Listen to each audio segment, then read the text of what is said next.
Hi, today we're going to build on what we've learned before and actually construct our first module. One of the great things about Nomirun is that it gives you extreme flexibility on how you want to deploy your project. The architecture is genius in its simplicity. The simplest of projects will have one Nomirun cluster, which runs one Nomirun host and has one Nomirun module. But if you need more flexibility, you can add more modules to a single host, or even add more hosts to a single cluster. To learn more about our architecture, go to our website. Under Docs, click Components and click Nomirun Architecture. Now, back to building our first module. We can start right where we stopped last time, in our command prompt. Before we start, we'll type in Nomi to see what kind of options we have. Under Commands, we can see the keyword module, which is a great place to start. Nomirun CLI is built to be as helpful as possible. Let's pretend we're stuck and we don't know how to continue. All we know is we want to build a module. Let's try to write Nomi module. Here we go, a set of commands for the module. Let's add the word new and see what happens. Looks like the CLI wants us to give it a few more parameters. Let's follow along. Module name, my first module. Now it wants an output path. Nomirun always saves the module somewhere locally first. We have options for containers and such, but we'll explore that a little later. Let's add an output to a local folder. Development, Nomi, modules. Don't worry if the folder is not created yet. The CLI will take care of that for you. There we go. We're done. The CLI has compiled the project for us, and now that it's done, it wants to open it. I'm gonna pick Microsoft Visual Studio 2022 Community Edition. Let's go through what Nomirun has created.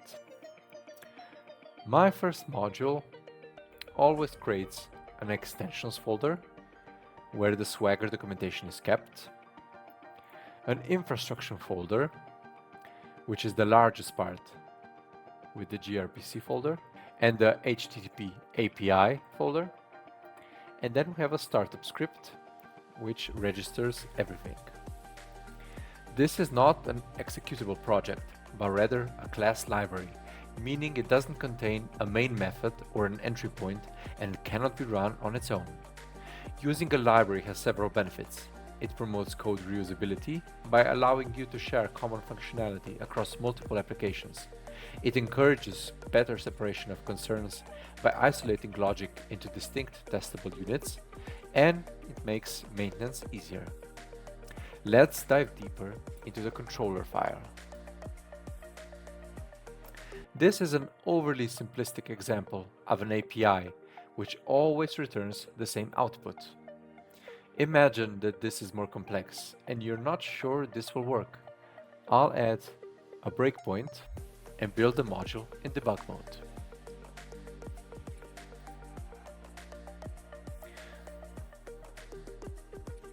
The module doesn't take long to build, and soon it'll be up and running on various ports that were defined during the creation process.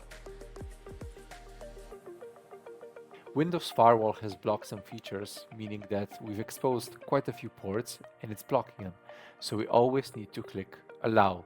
This is only for when we're running things locally. As a rule, we have the following ports. If it ends with a 0, it's the main HTTP port. If it has a 1, it's the HTTPS port. Ports 2 and 3, such as here, and the third one which is not shown, have a similar logic but exposed to the gRPC. Ports 4 and 5 expose Prometheus metrics. If we observe the output, we can see that the host is up and running, hosting our first module. To inspect our work, we can visit the Swagger where our APIs are documented.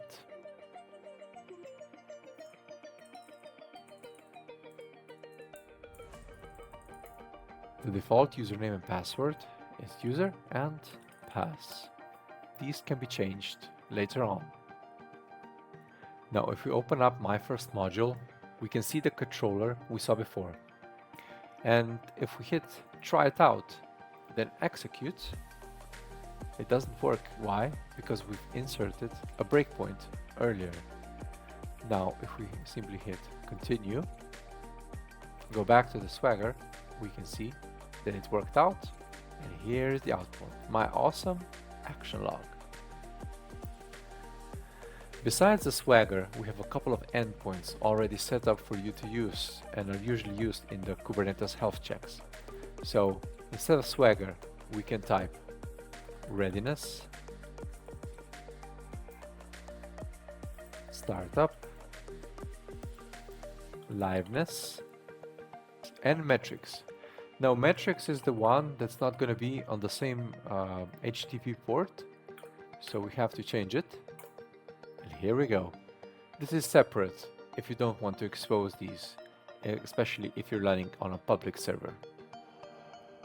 There's a lot more to come, so watch the next video to learn more about Nomirun.